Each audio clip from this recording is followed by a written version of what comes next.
सल्लल्लाहु अलैहि वसल्लम ने फरमाया कि इस रात को हजरत जिब्राईल अलैहिस्सलाम फरिश्तों की एक फौज के साथ नाजिल होते हैं। फरिश्तों की तादाद इतनी होती है कि जितनी इस पूरे रुए जमीन पे कंकरियां हैं, अब कितनी बड़ी तादाद होगी कि कंकरियां हम देखते हैं कि इतनी ज्यादा कंकरियां, इतनी तादाद में जो है वो फरिश्ते हजरत जिब्राईल अलैहिस्सलाम के साथ नाजिल होते हैं।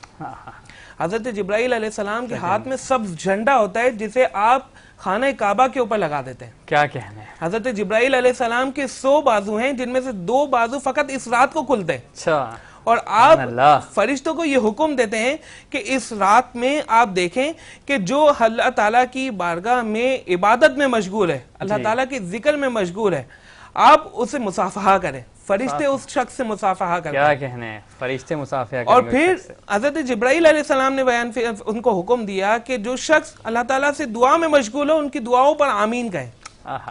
और फिर जब फजर का वक्त होता है तो हजरत जिब्राईल अलैहिस्सलाम उनको लौटने का हुक्म देते हैं।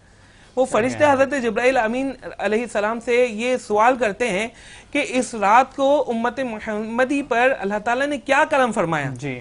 तो हजरत जिब्राईल अलैहिस्सलाम ये बयान करते हैं कि आज की रात तमाम उम्मत मुहम्मदी की मगफिरत कर दी गई, सिवाय 4 लोगों के। तो सहाबा कराम ने हुजूर अकरम सल्लल्लाहु अलैहि वसल्लम से अर्ज की कि वो 4 लोग कौन है जी। तो हुजूर अकरम सल्लल्लाहु अलैहि वसल्लम ने उन 4 लोगों का तज़किरा फरमाया कि वो कौन है जो शब कदर की बरकत हासिल नहीं कर सकेंगे। उनमें से पहला वो है जो शराब का आदी हो। शराब का आदी हो। देखिए शराब पीना कितना सख्त गुनाह है। अगर इसकी लज्जत की तरफ जाए तो किसी शख्स ने उसके पिया, उस वक्त मजा आया, हो सकता है कि कुछ वक्त तक वो उसके सुरूर में रहा, इसके बाद उसका नशा खत्म। लेकिन कोई शख्स उस शराब को पिए तो जहन्नम की आग में वो जलेगा।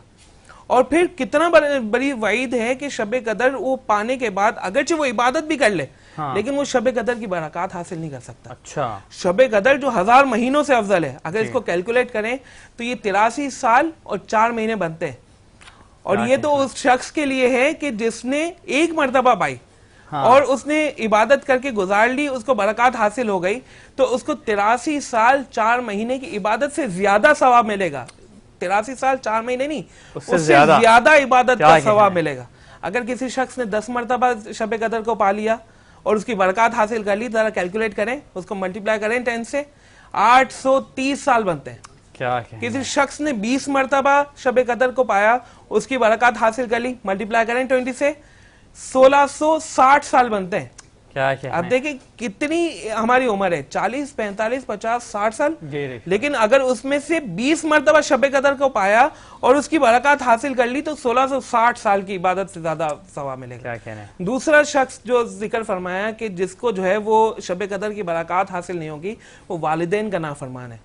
आज अगर हम अपने घरों में देखें और अपने माशरे की तरफ नजर दोहराएं तो किस घर में वालिदैन का नाफरमान नहीं पाया जाता।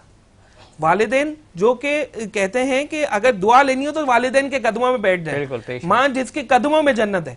लेकिन अगर हम अपने माशरे की तरफ देखते हैं तो वालिदैन की कदर व कीमत में कमी आ रही है जी। उनको इस वाइद से सबक हासिल करना चाहिए कि हुजूर अकरम सल्लल्लाहु अलैहि वसल्लम ने फरमाया कि जो वालिदैन का नाफरमान है वो शब कदर की बरकत से महरूम रह जाएगा।